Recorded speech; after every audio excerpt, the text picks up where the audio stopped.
Ela é boa praça, canta brilho, canta graça, mulher brasileira, com jeitinho todo especial. Ela vem chegando, agitando com seu alto astral. Ela faz sucesso, o canal é certo. Ela quando chega, é dona do pedaço. A rapaziada, toda antenada, enche de bate-papo. Ela boa praça, canta brilho. Boa noite, você está ligado no programa Bate-Papo com Shirley. Hoje a gente traz duas convidadas e vamos falar, é claro, de imigração. A primeira convidada, ela vem representando o Office for Refugee and Immigrants, Cristina Aguilera Sandoval. Ela vai conversar com a gente em portunhol. Ela já está nessa organização há alguns anos e ela vai falar dos serviços que essa organização do Estado oferece para imigrantes. E a nossa segunda convidada é um assunto que é o assunto do momento, Cabo Verde. Todo mundo está falando por causa da Copa do Cabo Verde e falando coisas que não sabe do Cabo Verde. Então a gente trouxe uma cabo-verdiana, Gabriele Santos. Ela é do Museu do Cabo Verde, que fica em Rhode Island, e ela vai falar sobre o Cabo Verde, diretamente de quem nasceu lá, e vai contar para a gente um pouco da história do Cabo Verde, um pouco da história da imigração dos cabo-verdianos para aqui, para a região da Nova Inglaterra, e a gente vai tirar um pouquinho das dúvidas para que não saia dizendo que, como o pessoal fala na mídia, Cabo Verde é uma pequena ilha. Não, não é uma pequena ilha, são várias ilhas. A gente vai falar um pouquinho e vamos aprender um pouco da geografia de Cabo Verde e da nossa ligação como brasileiros com o Cabo Verde, a ligação de nós falamos a mesma língua, fomos colonizados pelos portugueses e a gente tem muita coisa em comum com os cabo-verdianos. O programa hoje está bem variado e a gente vai falar desses dois assuntos. Então fique ligado, aproveita também para passar esse programa para os seus amigos, divulgar na sua mídia social e entrar em contato com a gente se você tiver alguma sugestão de convidado. Nossa primeira convidada é Cristina. Cristina, obrigada por ter vindo ao programa. Obrigada para você. Thank you for inviting me. Muchísimas gracias. É um prazer estar aqui. Prazer. Você também é uma imigrante da Venezuela. Conta um pouquinho da sua, antes da gente falar do seu trabalho no Office for Refugee and Immigrants, fala um pouquinho da sua história de imigrante, quando você chegou aqui e o que te trouxe para os Estados Unidos. Claro que sí. Yo vine en el 2006, hace 20 años, buscando aprender acerca de cómo organizar comunidades, porque en Venezuela soy venezolana, y en Venezuela estábamos viendo cómo los distintos esfuerzos que habían para tratar de afianzar nuestra democracia no estaban funcionando porque hubo un paro nacional en todo el país donde se paralizó absolutamente todo, más paralizado que en COVID, y la intención era tratar de que el gobierno dejara, o el régimen de Maduro dejara, y de Chávez en su momento dejara de hacer cosas que estaban afectando a los venezolanos de manera negativa. Y como eso no se logró, parte de mi visión al respecto es que hacía falta organizar a las comunidades de abajo hacia arriba, escuchar al pueblo y entender cómo poder organizarse. Tuve la oportunidad de venir en el 2006 a trabajar con un sindicato de trabajadores en Phoenix, Arizona. A intenção era para voltar, trazer o conhecimento para Venezuela. Exactamente, y con eso pues aprendí como que todo lo que era organización comunitaria y eso me ha ayudado durante todos estos 20 años trabajando con la comunidad inmigrante acerca de cómo compartir la información que muchas veces uno tiene porque lleva más tiempo aquí y ellos no. Y siento que la información es poder, la información cambia completamente las oportunidades y las puertas que le puede abrir a una persona y por eso me encanta estar aquí porque tú ofreces en tu programa información que ayuda a nuestra comunidad a tener más oportunidades. E muitas vezes as pessoas não sabem que existem certos serviços, então não sabem nem como procurar. Às vezes a pessoa fala, mas eu não tenho dinheiro para isso. Não, mas existe fundo especialmente para te ajudar em tais serviços. Às vezes as pessoas falam, eu já estou pronta para fazer minha cidadania, mas é muito caro. Existe um fundo para isso, para te ajudar a pegar a cidadania para quem já está hábil, né, para isso. Então, você tem ideia de quantos venezuelanos tem aquí en Massachusetts? En Massachusetts ha subido mucho el número de venezolanos porque en los últimos años nuestro país ha estado en una crisis muy fuerte y están siempre llegando. Ahorita asumimos que son alrededor de 10.000 venezolanos en la zona de Massachusetts y un poquito más en la zona de Nueva Inglaterra. Y pues hemos estado ya, los venezolanos son unos, dentro de todo, recientes inmigrantes y ayudar a la comunidad a conectarse con los servicios que ya tienen tan establecido la comunidad brasilera, la comunidad portuguesa, cabo-verdiana. Outras comunidades são mais importantes. Fala um pouquinho do seu office, que tipo de serviço que... É um office do Estado, Sim. Né? Então, ele tem serviços, mas ele não lida diretamente com o público, ele ajuda outras organizações. Que tipo de serviço, por exemplo? Exactamente. La Oficina de Inmigrantes y Refugiados del Estado es parte del Commonwealth of Massachusetts, estamos dentro del Secretariado de Salud y Servicios Humanos, Health and Human Services, y trabajamos con agencias, digamos que hermanas, que son parte de todo eso, para poder ayudar a la comunidad inmigrante y refugiada a tener más acceso a programas e información. Nuestros programas generalmente son establecidos a través de organizaciones comunitarias, organizaciones que ustedes a lo mejor conocen, que están dentro de sus mismas comunidades, regadas por todas partes del estado, para que ustedes puedan entrar y tener información de cómo aplicar para ciudadanía de manera gratuita, de cómo y recibir todo el apoyo legal y estructural de 14 organizaciones de todo el estado que tienen estos programas. También tenemos lo que es Financial Literacy for Newcomers, que es para ayuda financiera para entender cómo manejar no solamente la cuenta bancaria, sino tu planificación financiera a futuro. De hecho, lo maneja un brasilero, Leandro, es parte de ese programa. Tenemos muchos programas que están financiados por el gobierno federal, específicamente para personas que califican como refugiados o asilados que ya le dieron el asilo. Que estão legalmente reconhecidos como receberam asilo. Reconocidos como asilados porque ya se los aprobaron. También hay para lo que son cubanos, haitianos, entrant, que es una clasificación dentro del gobierno federal de inmigración, y por eso muchísimos haitianos que han venido desde Brasil, que han llegado hasta Massachusetts, son elegibles para programas de eso, y sus hijos que son brasileros haitianos. Y son programas que ayudan con a ubicar a las personas en todo el proceso de reubicación en este estado, o sea, asegurarse de que recertificar, tipo para quien ya tiene algún diploma, ¿sería eso? No, eso es más que nada como cuando las personas están en su país o entran en un estatus de refugiado, pueden ser ayudados tanto a navegar la parte de vivienda desde cero, ¿verdad? Desde la vivienda hasta que eso los ayudan para que ellos puedan conseguir un trabajo y puedan mantener su propia vivienda. Y muchas veces se hacen recertificaciones también, si tienen algún título universitario que le ayuda. Todo esto son programas de lo que llaman aquí Workforce Development, que es desarrollo de empleo para que la persona, según las habilidades que trae de su país, puedan optar por trabajos que les permitan mantener a su familia de una manera con dignidad y satisfactoria. Que reciba un buen salario. Sí, exactamente. Y programas de inglés, programas de salud. Hay muchos programas de salud relacionados con la parte del gobierno federal para que la gente cuando esté recién llegada pueda tener los primeros meses y los primeros 5 años el apoyo necesario para establecerse aquí en los Estados Unidos y en distintas partes del receber seguro salud. Tanto seguro de salud como una especie de health screening que es para evaluar que tenga pues, para pegar a legalización precisa pasar por ciertos exámenes que son caros. También ofrecen servicios legales y actualmente a través de los programas del Estado que ha financiado la legislatura. Por eso es tan importante cuando la comunidad aboga con sus legisladores para que pasen políticas que ayudan a los inmigrantes, porque el año pasado los legisladores definieron $5 millones para un programa de ayuda para las personas que tengan proceso de deportación abierto o que estén detenidas.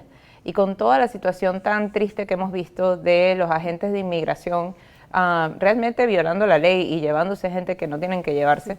¿De qué forma que ese programa ayuda a las personas que están en esa situación? Son personas que están detenidas o personas que están en proceso de deportación afuera y que al llamar por los teléfonos de este programa que se llama Macy, pueden ser ubicados, o sea, tener una especie de información, de conversación informativa para saber si califican para este programa y ser asignados a un abogado gratuito que les ayuda a hacer todo su proceso, ya sea de lo que llaman fianza, la audiencia de fianza, ya sea el habeas, que es un programa que permite que no lo envíen para otro estado, sino le mantenga preso, preso aquí, que es bien importante porque no es lo mismo ayudar a alguien aqui em Massachusetts que quando já lo mandam para algum estado onde é mais difícil. Claro, é mais difícil. Então, por exemplo, uma pessoa um brasileiro, tá? Por exemplo, que recebe uma carta de deportação, fica em casa com medo,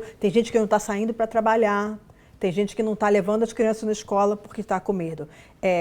¿Tem alguma coisa que possa fazer ligando para esse telefone? O que aquela pessoa Mira, tem? si tienen un proceso de deportación abierto, sí, tienen que llamar por teléfono, tienen que anotarse para que les asignen un abogado y que então não adianta ficar sentada em casa com medo, tem que entrar em contato com alguma organização, algum advogado para... E que o advogado ajuda nesse caso? Evalúan su caso, evalúan si tienen algún tipo de posibilidad de legalizar su situación, si el país de origen cambió las condiciones y pueden a lo mejor optar para asilo político, entender bien cuáles son sus opciones legales, porque a veces, según lo que esté pasando en tus países, esas opciones cambian. Y en el caso de que no tengan ninguna opciones legales, por lo menos están claros, no tienen que andar cayendo en situaciones de notario y de fraude notarial, etc. E pagar dinheiro também para advogado que não vai resultar em nada. Então, claro. Ter um acesso a um advogado gratuito. Sim. E a gente está colocando, então, o contato, o website, para a pessoa entrar em contato e ter acesso, porque é uma coisa que vem do governo do estado, então a pessoa pode certificar que dali ela vai ter uma ajuda gratuita. Sim. Com algum advogado, com pessoas que estão específicas dessa área. Sí, son vetados, son entrenados, son evaluados para saber que están haciendo lo correcto y es una ayuda gratuita para las personas que califican. La gran mayoría puede calificar si tiene el salario indicado, porque son para personas de bajos recursos. Baja renda. Y si tienen, como te digo, un proceso de deportación abierto o están en detención. También tenemos... cuando una persona la detienen muy rápido, tenemos un número de teléfono de emergencia para poder ayudarlos con lo que que lo maneja una organización que se llama Vigan, y ellos tienen la posibilidad de conectar rápido con un abogado, hacerle el habeas y hacerle la representación por la fianza, por la audiencia de fianza. Pero bueno, todos estos programas legales se han creado. Quando a pessoa é presa pela imigração, por exemplo, existe a possibilidade de fiança para sair? Depende siempre del caso. Y eso es lo fastidioso a veces en inmigración, que la respuesta casi siempre es depende. Y por eso es que es tan importante que las personas, si tienen miedo en su casa por su situación migratoria, tengan un abogado de confianza, no un notario, no un agente, no una persona que llena papeles, un abogado de confianza. Y consultar antes de precisar también, ¿no? Claro, para asegurarse que tienen todo su proceso bajo control. Y también que planifiquen, hagan una planificación familiar. Porque se han visto casos en los que se llevan a la gente y no se sabe qué van a hacer con los hijos, no tienen un plan familiar. No tiene un plano. Y ese plan hace que la gente también tenga paz mental con respecto a esta situación, porque ya saben qué puede pasar después. Y esos planes... Aceita que dói menos. Aceita que a situação está difícil e se planeja para que, se algo acontecer, a gente espera que nada de mal aconteça, mas se algo acontecer, é sempre importante ter o telefone de um advogado, já ter alguém com quem você conversou sobre a situação e dizer, olha, cheguei tal ano, meu filho já nasceu aqui. Tem gente que tem filhos que nasceram aqui, que não vão ser deportados, mas o pai e os pais estão ilegais, então precisa conversar. E antes de tudo, antes que aconteça, precisa ter esses contatos e tem várias organizações. Vocês trabalham com várias organizações brasileiras, inclusive, sí, que ajudam. También, ¿Quer citar algumas? Sí, hemos trabajado muy de cerca con el Brazilian Worker Center, con todas las cosas que eran cuando tuvimos un programa de bienvenida a las familias que estaban llegando de la frontera. Muchas de ellas venían de Brasil, como hablábamos, de haitianos más que nada. Y trabajamos con organizaciones que apoyan a la comunidad, ya sea de habla portuguesa, como el Immigrant Assistance Center en New Bedford. Y otras. Tem outro Immigrant Assistance Center em Fall River, acho que também. Del mismo grupo. No sé si son del mismo grupo, pero muchos de ellos, sean nuestros proveedores o no, trabajamos en conjunto, tenemos reuniones todos los miércoles que son un community conversation para entender qué está pasando en las distintas regiones, para traer información de cómo hacer que todos los beneficios y las oportunidades del Estado estén más accesibles a las comunidades con las que ellos trabajan. No caso das crianças, tem muita gente que tem filhos que nasceram aqui e que a partir de uma certa idade já pode aplicar para os pais. Existe algum tipo de ajuda nesses casos para orientar esses pais? Olha, assim que seus filhos, acho que é o quê, 18 ou 21 anos? Mira, todo eso nosotros lo que ofrecemos y lo pueden conseguir en nuestra página web es una lista tanto de organizaciones de servicios legales que pueden la gente llamar y averiguar si pueden tomar su caso, o de abogados confiables a través de la Asociación de Inmigrantes de Abogados de Inmigración del Estado y de Nueva Inglaterra. Pero nuestros programas legales actualmente están enfocados en que todas las personas que son parte de lo que es la asistencia de emergencia del Estado cuando no tenían vivienda y comenzaron a vivir con subsidios del Estado. Todas las personas que perdieron su TPS por toda la situación con este estatus temporal, y las personas que están en proceso de deportación y eso puedan tener acceso legal, ya sea consulta o representación completa. ¿Por qué no tenemos programas para otro tipo de peticiones, como peticiones de hijos, etcétera? Porque ya eso existe. Y existe a través de muchísimas organizaciones de inmigración legal que están en todo el país, en todo el estado, y que tienen y que lo hacen de manera gratuita. Entonces, en nuestra página web pueden encontrar cuáles son esas organizaciones. A veces tienen listas de espera, porque obviamente es un servicio gratuito difícil, pero si uno llama y se coloca en varias listas, te van a llamar, y son organizaciones de completa confianza que hacen un trabajo excelente por nuestra comunidad, y nosotros estamos tratando de enfocar nuestros programas legales a los huecos, los gaps que hay, donde nadie los cubre. Sim, tem certas áreas que vocês precisam entrar, porque então, agora a questão mais emergencial é a questão do TPS, dos haitianos e outros que receberam, que estavam com toda a documentação legal, com permissão de trabalho e sem risco de serem deportados, e agora, de repente, como está a situação agora? Mira, es demasiado triste porque es completamente innecesario. Unas personas que, dígame, los haitianos que llevan aquí desde el terremoto hace, creo que, 18 tem uns que chegaram aqui há 15 anos. Sim. E já estão com filhos na escola, com filhos grandes, com filhos nascidos aqui, inclusive. Exato. E tem os recém-chegados. Exato. E estão todos no mesmo nível de legalização. São todos com permissão de trabalho. Sí, sí, sí. Y es muy triste que el gobierno federal haya tomado esa decisión. Estamos completamente en desacuerdo, pero pues estamos trabajando en conjunto con muchísimas organizaciones, desde la gobernadora Maura Healey, la Lieutenant Governor Driscoll y todos los distintos, la Attorney General Andrea Campbell. Estamos trabajando todos en colaboración para buscar no solo informar a las personas que tienen TPS, sino también a los empleadores, porque actualmente todavía no han publicado cuándo se termina el TPS de los haitianos. Quem dá emprego para essas pessoas está sem saber, posso continuar com esse empregado ou ele já não está mais legalizado? Como que fica a situação? Únicamente cuando USCIS publique el documento oficial de la terminación del TPS de Haití y de Siria, que son los que están los últimos, es cuando esa persona ya no tiene el permiso de trabajo vigente. Então, enquanto isso, ainda continua legal. Exactamente, y por eso los empleadores no pueden estar votando a la gente antes de tiempo. Tienen que también buscar información. Nosotros estamos dando entrenamientos a empleadores, entrenamientos a las personas que tienen TPS, y tenemos esta línea que se llama Help Desk para que las personas que necesiten este tipo de consultas legales, que tengan TPS, puedan tener una consulta para entender: ¿califico para algo? ¿Qué va a pasar con mi permiso de trabajo? ¿Cuándo puedo optar para alguna otra cosa? Y seguir batallando a nivel de litigio, porque la Attorney General y muchas otras organizaciones siguen demandando a la administración para que solucione estas políticas que dejan a la gente en un limbo y que no nos benefician a nadie. Desde o princípio, que as pessoas estão comentando muito, sabia-se que era temporário. Sim.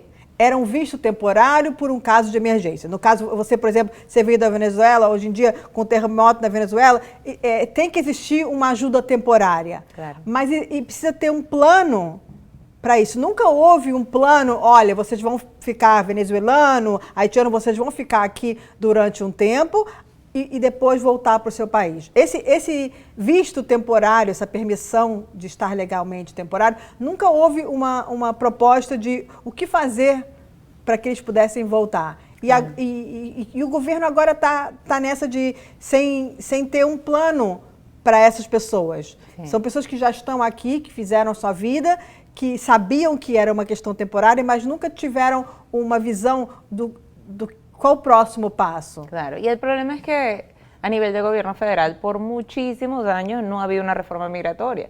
Hasta que esa reforma migratoria no pase y no se solucione a nivel más legal y profundo. Y humano, un nivel humano. Y humano, porque no tiene sentido que una persona que creó toda una vida aquí, tú la mandes a un país que ya ni reconoce. Yeah. E o mais importante, eu penso nas crianças. As crianças nasceram aqui, as crianças só falam inglês, já têm a sua vida e estão legalizadas, né? Muitas delas nasceram aqui, claro, e os pais não estão. Então precisa ter um plano que seja um pouco também individualizado, que analise, olha, esses que nasceram aqui precisam ficar aqui, os pais deles precisam ficar. Quem chegou, não sei, talvez quem chegou há mais tempo possa voltar, que claro, seja um plano que leve em consideração que sim, é temporário, claro, mas precisa ser humano para cada familia. Y para cada país, porque lo que está pasando en cada país es distinto. O sea, ahorita tú no puedes mandar a alguien para Venezuela, ahorita tú no puedes mandar a alguien para Haití.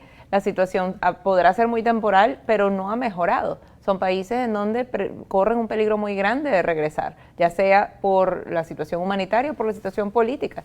Yeah. Y se han visto muchísimos casos de personas que han mandado de regreso. Una de las cosas más tristes del mundo es que muchísimos de los deportados a Venezuela que venían de El Salvador murieron en un edificio en La Guaira.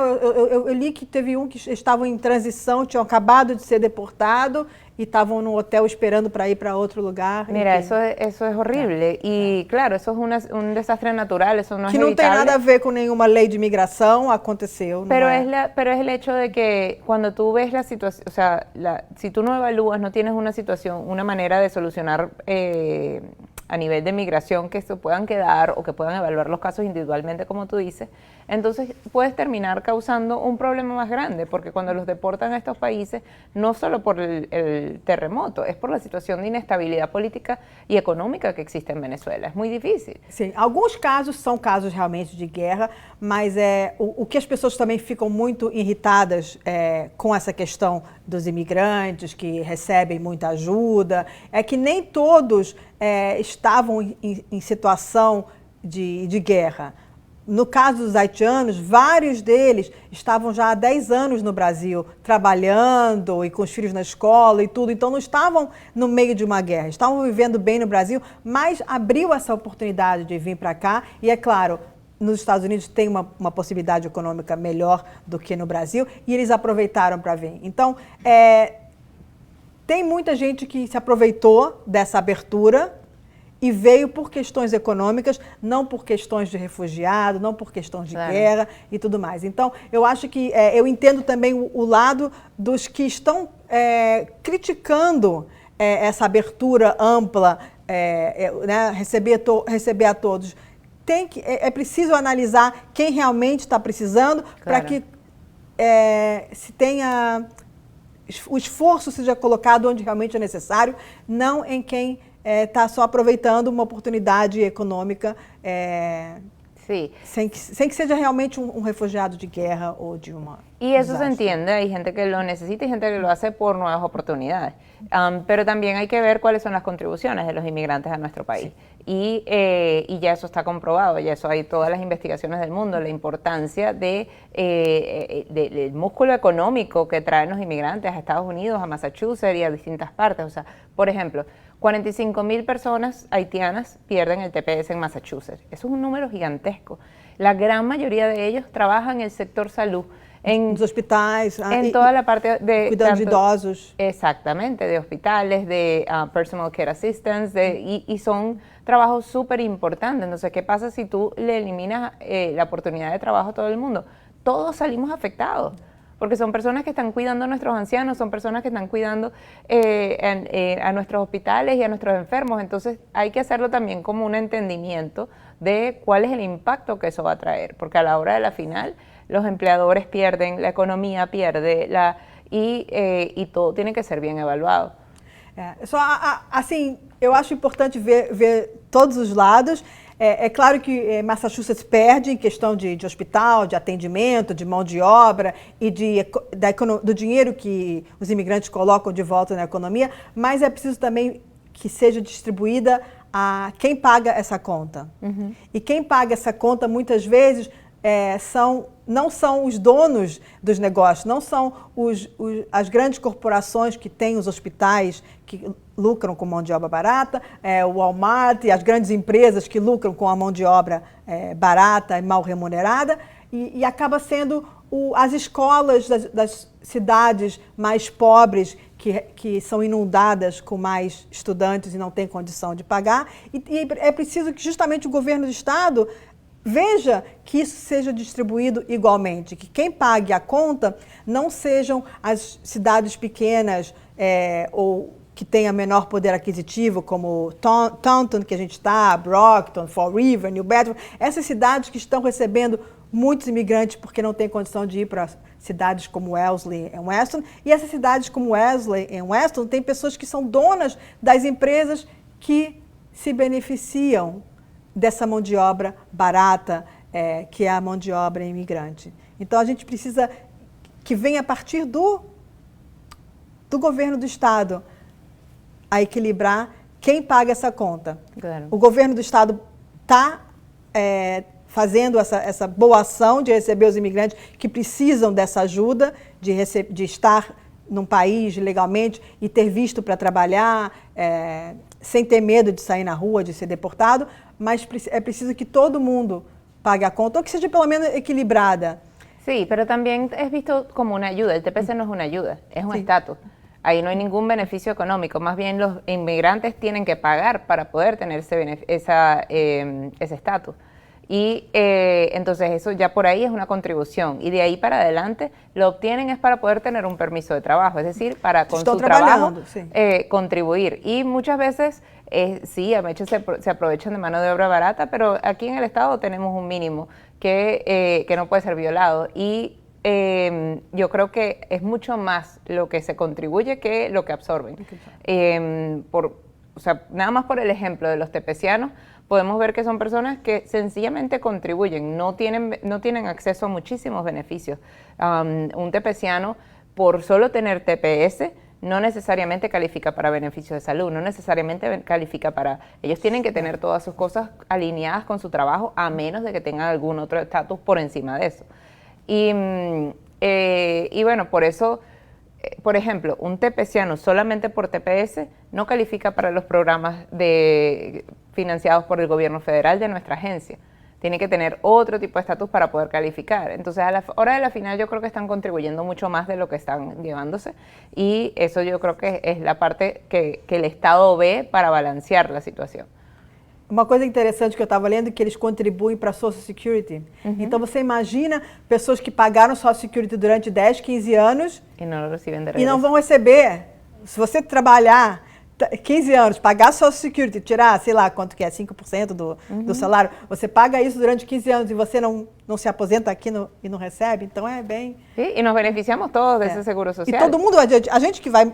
Que são cidadãos. Quem é cidadão e vai se aposentar no país, vai receber desse bolo conjunto, né? Exatamente. Que é a coisa. Então, é preciso olhar com humanidade e resolver, porque, tudo bem, quando chegaram era temporário, mas é preciso resolver a situação de quem está aqui, principalmente quem tem crianças. Totalmente, totalmente de acordo.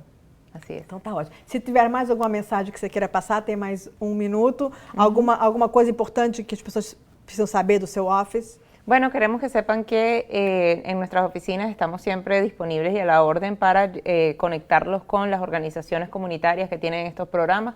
Creo que ahorita como hablábamos al principio, la información es poder y con tanto miedo que hay en nuestras comunidades, poder transferir toda esta información, conectarse en nuestra página web donde pueden ver un recurso comunitario que tenemos en distintos idiomas, portugués, etcétera, para poder saber cómo planificar, si usted no tiene un estatus migratorio, cómo hacer la planificación familiar. Si usted necesita servicios legales, cómo adquirirlos y cómo hacer que sean confiables y que no los vayan a defraudar. Sim, é importante saber que são organizações que a pessoa vai se consultar e já se prevê para se algo acontecer. Não precisa ficar pagando um advogado sem saber quanto vai custar e sem saber se vai ter resultado também. Isso, exatamente. Então isso é importante e dali na sua página tem as organizações que as pessoas podem se consultar em português. Sí, sí, sí, muchas organizaciones también que están ahí que pueden ver que tienen ayuda en portugués. Además, yo creo que la comunidad brasilera y la comunidad de habla portuguesa en general ha sembrado tantas raíces dentro de Massachusetts, que es una comunidad súper importante y que todas las organizaciones siempre van a tener cómo ayudarlos en su idioma para poder conectarlos con todos estos servicios. E não esperar acontecer, ser pego pela imigração para chamar e depois, às vezes a pessoa não fica presa aqui no estado, vai para outro estado, então não espera acontecer, se programa antes e saiba já como... Exactamente. Fíjate, Marcelo, que estábamos hablando temprano, el muchacho de Milford, brasilero, apenas surgió su situación, pudimos conectarlo directamente con la ayuda de la Oficina de Migrantes y Refugiados, de la Gobernación, para poder, con abogados calificados, para poder sacarlo de su situación. Y estamos, yo creo que todos unidos para tratar de mitigar el impacto tan negativo que ha tenido inmigración en nuestras comunidades en los últimos 2 años y lo seguiremos haciendo hasta poder salir de esta situación y entrar en una situación en la que, si Dios quiere, veamos una reforma migratoria, veamos cambios positivos a nivel federal de inmigración, porque a la final la comunidad migrante es bienvenida a nuestro estado de Massachusetts, como lo he dicho muchas veces. E são trabalhadores, não estão na rua pedindo dinheiro, não estão morando de favor, estão trabalhando, querem trabalhar e não estão podendo trabalhar porque estão com medo de sair na rua. Mas isso tem também que ser através dos legisladores que precisam passar uma reforma. Assim mesmo é. Assim mesmo é. E é importante também que as pessoas participem um pouquinho mais, os brasileiros principalmente, participem um pouquinho mais da política para que exija uma reforma imigratória. Assim é. Tá bom. Super obrigada por ter vindo. Super obrigada para você. Então a gente vai conversar com a nossa próxima convidada. Ok. Pode ser. Ok?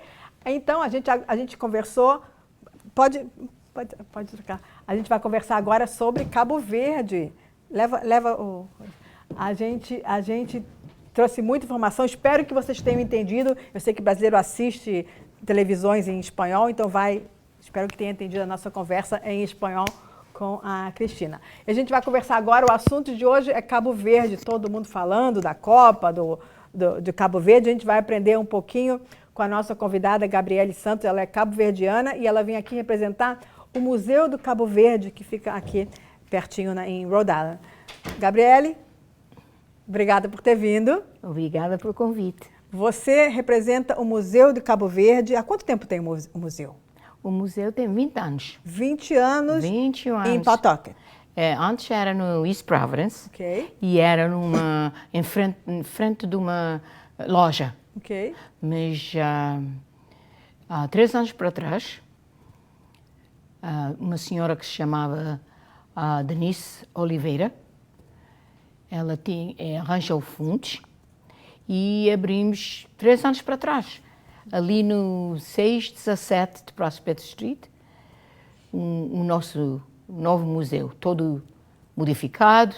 Eu estive no museu e eu tive o privilégio de ter como guia Joe Demora, e ele contou muito a história do Cabo Verde, e não somente contou a história, mas ele foi mostrando objetos trazidos pelos imigrantes cabo-verdianos e contou muita coisa da história que eu nunca tinha estudado. Eu acho que assim, eu aprendi sobre o Cabo Verde quando eu cheguei aqui, não quando eu estudei história na escola. Então eu acho interessante, o museu tem vários objetos que contam a história desses cabo-verdianos que vieram para cá através de barcos, tiveram a trabalho. Conta um pouquinho, você chegou aqui quando? Você nasceu no Cabo Verde, chegou quando? Eu nasci em Cabo Verde, na ilha de Santo Antão.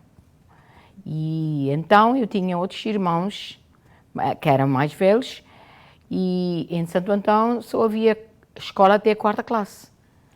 E então, em São Vicente, já tinha o liceu.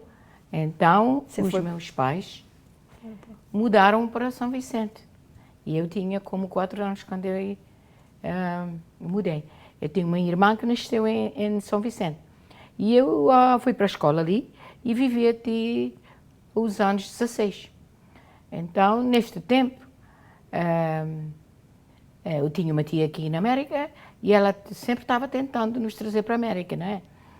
Mas depois o meu irmão veio num barco e ficou com a minha tia, então a coisa ficou um bocadinho mais melhor. E então ele pôs a petição e fomos para Lisboa para esperar, porque antigamente tínhamos que ir a Lisboa para esperar para vir para cá. Para esperar para vir para cá, porque a imigração era na Lisboa, não tínhamos nada em Cabo Verde. Uhum. E conseguiram entrar legalmente. Eu tenho uma curiosidade, vários dos cabo-verdianos que eu converso, eles entraram legalmente aqui no país. Sim. Eles têm essa possibilidade de ter um visto para morar legalmente no país. Sim, porque o meu irmão fez a petição para a minha mãe e para nós, os irmãos, não é? Então um parente traz o outro. Um parente traz o outro. E só então entramos aqui legal, não é? E eu já tinha 19 anos, que eu cheguei aqui em Pawtucket. Eu fui à escola também em Portugal. E no ano de 1975, quando Cabo Verde ganhou a independência, é que eu cheguei aqui. Cheguei no fim de junho. E no dia 5 de julho foi a independência de Cabo Verde. Você assiste agora as pessoas falando da Copa, falando do Cabo Verde, as pessoas falam, it's a small island, né? As pessoas não têm conhecimento do que é Cabo Verde, de que são várias ilhas. O que você ouve falar do Cabo Verde agora durante a Copa, que você quer tirar esse erro que as pessoas não sabem do Cabo Verde? Cabo Verde é um grupo de 10 ilhas. Temos 4 no lado do sul e 6 no norte. E também temos ali uma ilha que se chama Santa Luzia. E aquela ilha não tem ninguém. Não é habitada. Não é habitada. Tem rochas e água. E assim, sobre a Copa do Mundo, eu penso que chegou o tempo de Cabo Verde, porque eu, como fui na escola em Cabo Verde, toda a gente jogava futebol. Uhum. Na rua, com pedras, com tudo. Que nem o Brasil. Sim. Então, chegou o tempo deles entrar na Copa. Então, porque o jogo de Cabo Verde é futebol. Faz parte, é que nem o Brasil, é um jogo que na rua todo mundo joga. Exatamente. De qualquer nível, qualquer escola, na rua. E foi muito bonito ver como pessoas do mundo inteiro passaram a torcer por um país que não era o país dele.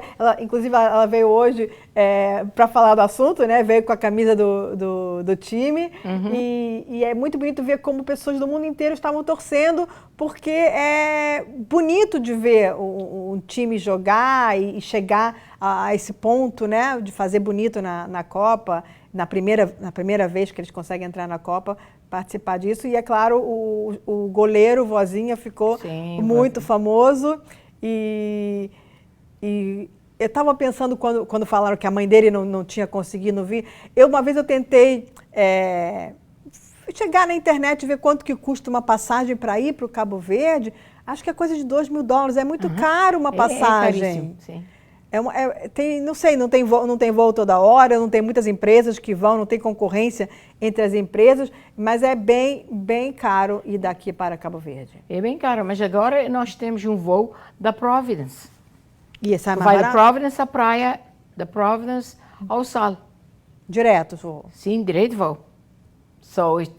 As coisas estão melhorando, né? E agora as pessoas estão procurando, porque pelas fotos que eu vejo, tem praias lindas, um lugar muito turístico, e as pessoas estão começando a checar na internet como passar as férias em Cabo Verde. Sim, todas as ilhas têm mais do que uma praia, não é?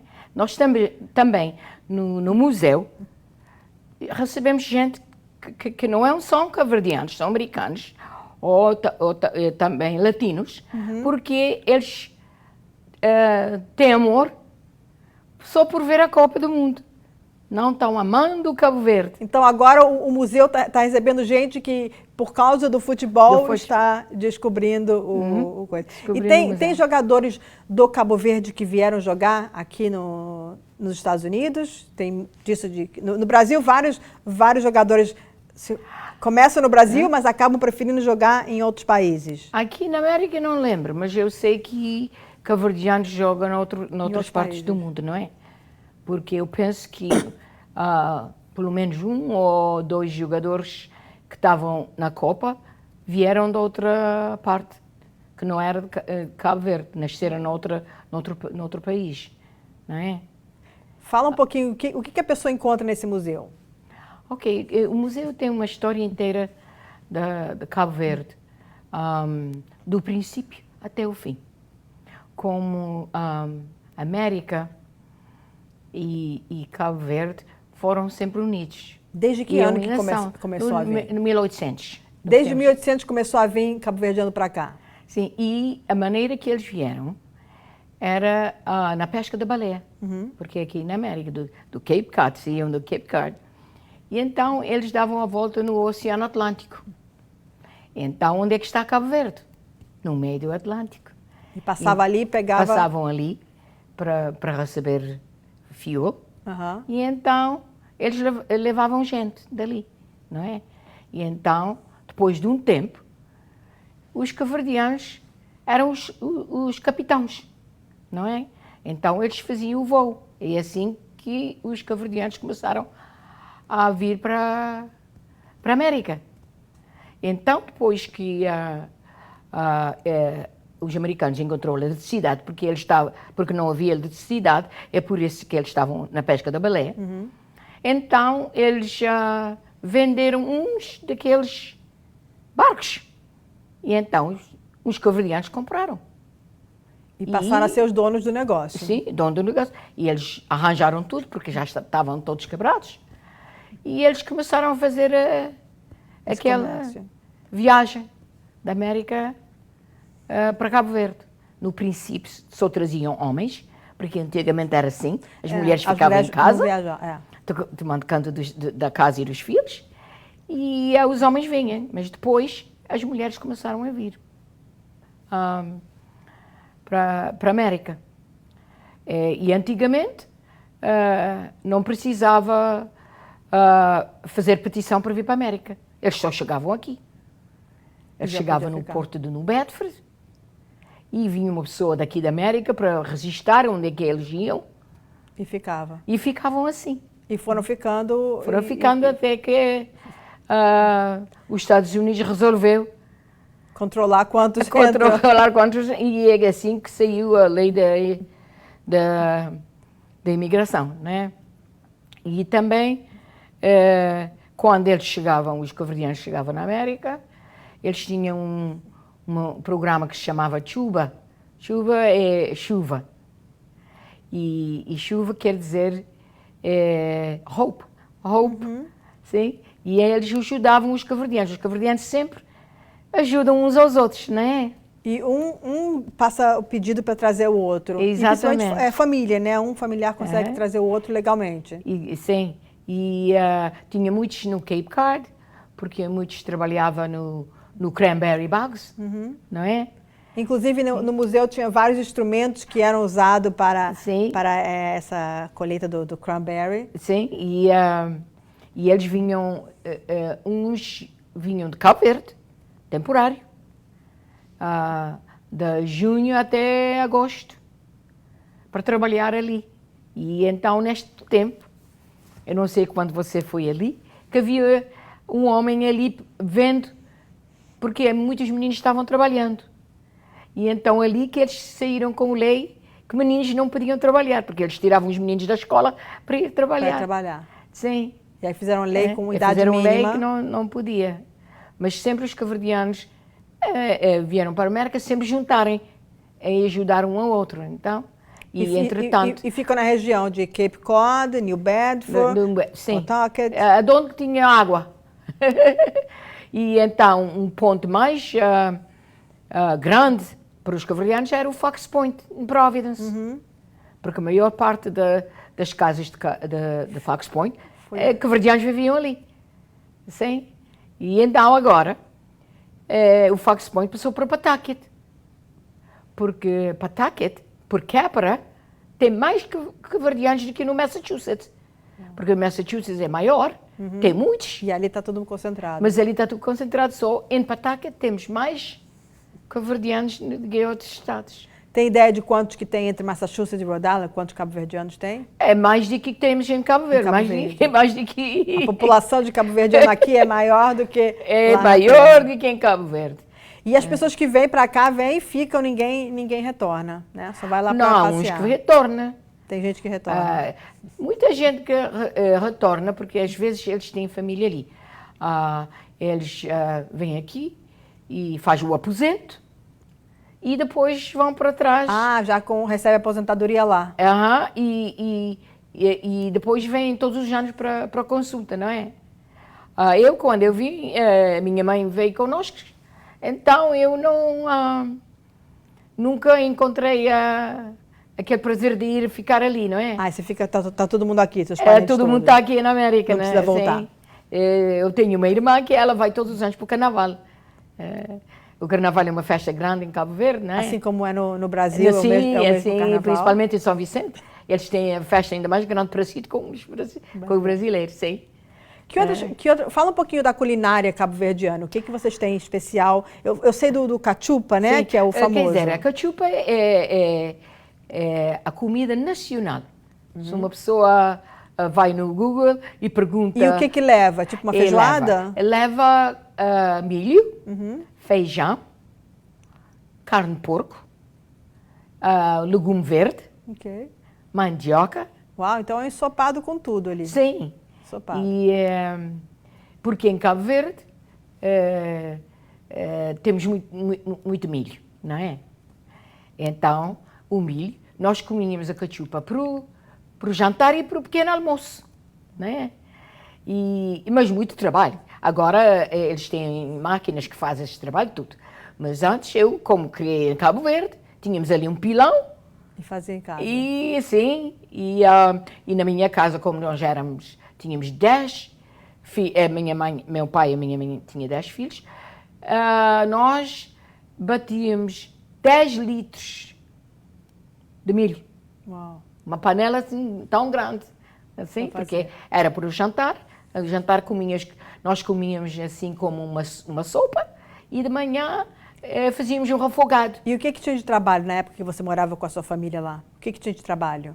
Meu pai, em Cabo Verde, ele guardava uma escola de noite, a escola técnica.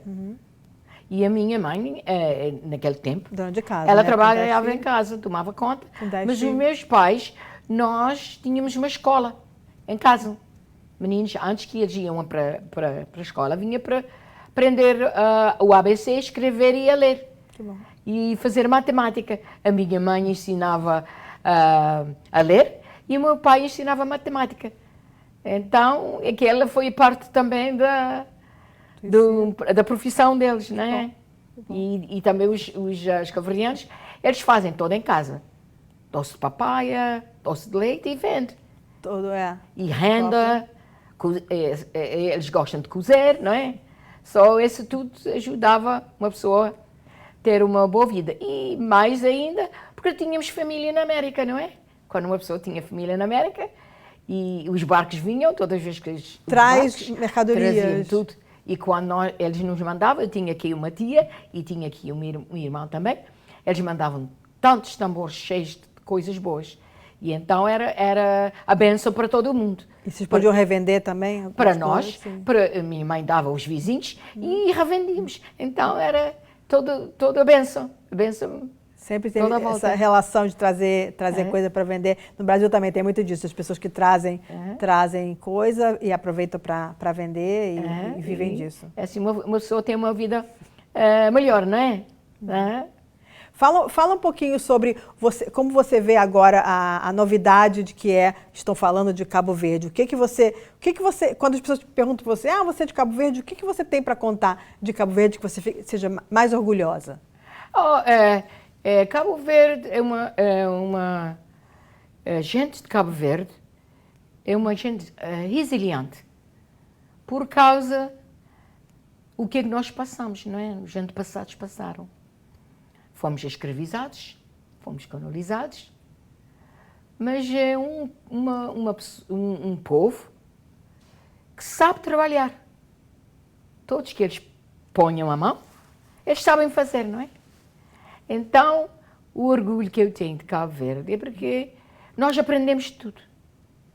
É só mostrar, fazemos. E é um povo trabalhador, né? Um povo trabalhador e sabem economizar.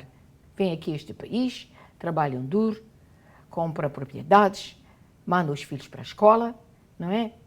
E graças a Deus já o Amílcar Cabral, que trabalhou tão duro para a independência, que agora... Só em 75, né? Foi uma das últimas, dos últimos que conseguiram a independência. A independência, 5 de julho, sim, fomos nós, que o Amílcar Cabral estava lutando para a independência da Cabo Verde. O que mudou com a independência?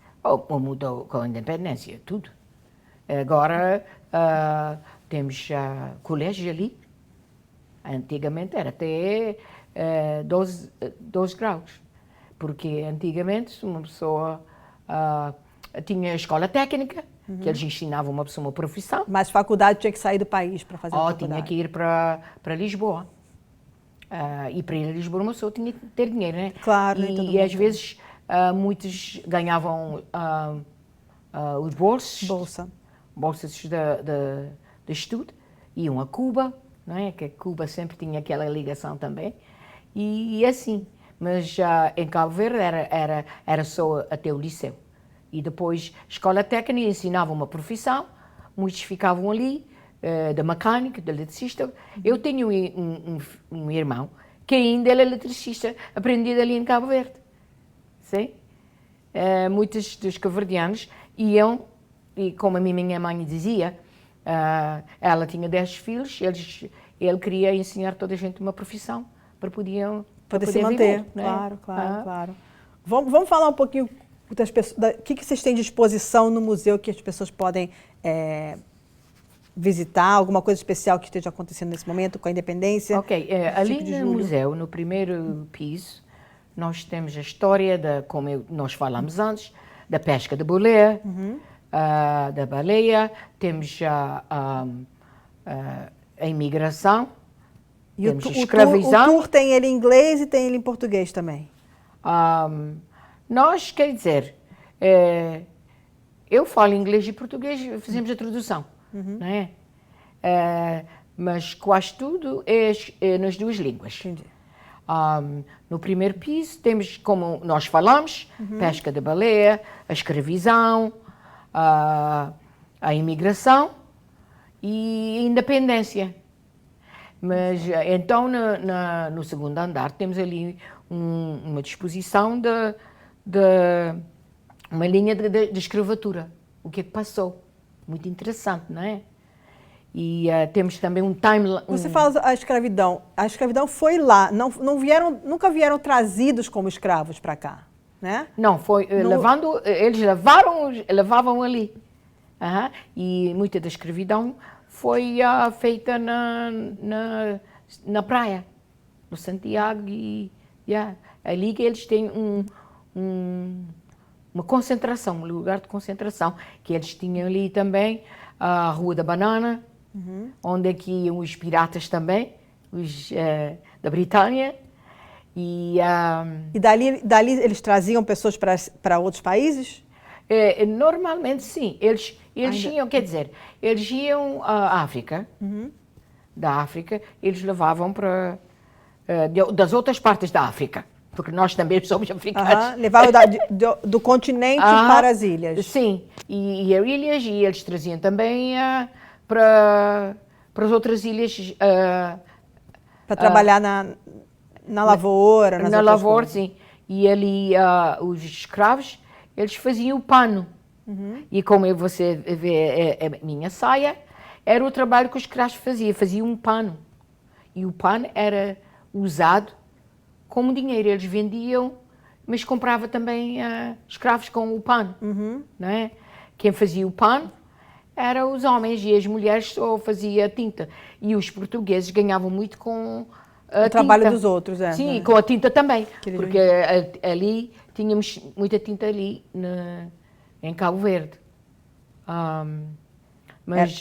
Das mercadorias que eles tiravam de Cabo Verde, exploravam para levar para Portugal. Sim. E ali, é por isso que nós falamos português. Claro, nós que nem o fomos Brasil. colonizados Pelos portugueses. do governo português, não é? Mas hoje em dia ainda tem uma forte ligação com o governo de Portugal? Sim, muitos cabo-verdianos, porque aqui na América e Portugal é que tem um número maior de cabo-verdianos. Ah, ok. Então ainda tem uma ligação forte. Muitos cabo-verdianos são cidadãos de Portugal, não é? Mas uma coisa que é diferente agora é porque se um cabo-verdiano está em Cabo Verde, quer ir para Portugal, tem que pedir visto. E antigamente não tinha? Não tinha. Porque éramos considerados portugueses. Assim? Só é um bocadinho, ainda estamos ligados, mas é um pouco diferente. Não é? E nas escolas hoje em dia aprendem tudo em português? Eu penso que os dois. Já estão... A língua portuguesa ainda está ali, porque ainda eles não fizeram a língua cabo-verdiana uma língua oficial. Mas ainda muita coisa é em português. E livros vocês leem livros?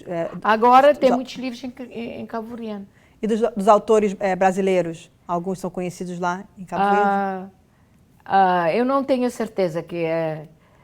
que vem de Portugal ou vem do Brasil?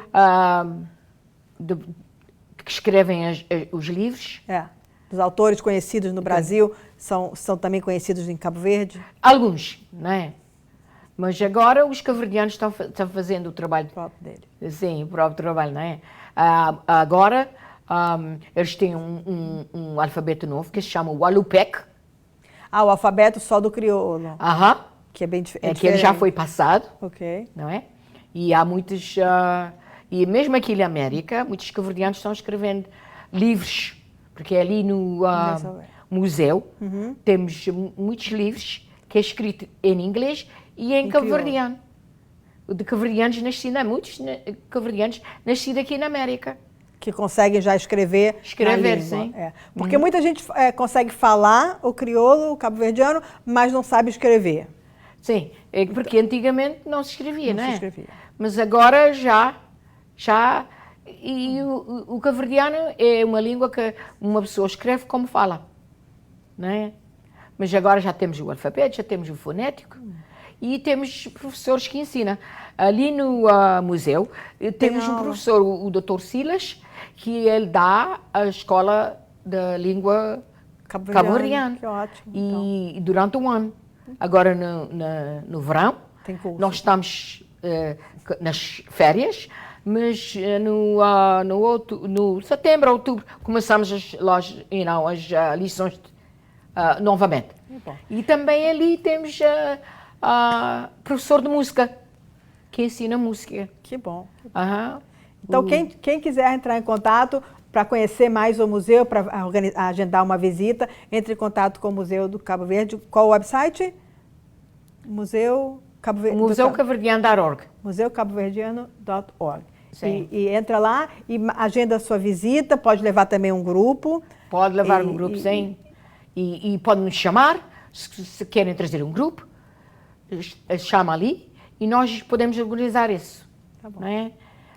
Estamos ali para toda a gente, porque estamos ali para contar a nossa história. Todo o povo tem uma história. E aproveita, porque é interessante aprender sobre aproveitar agora que está todo mundo falando. Cabo Verde, você vai lá e conhece mais sobre o país, Cabo Verde. Obrigada por ter vindo, obrigada por trazer novidades de Cabo Verde e aprender um pouquinho. E obrigada por me receber aqui.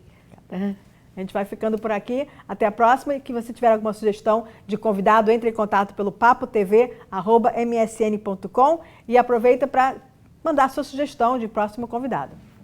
Até mais. Ela é boa praça, canta brilho, tanta graça, mulher brasileira, com jeitinho todo especial. Ela vem chegando, agitando com seu alto astral. Ela faz sucesso, o canal é certo, ela quando chega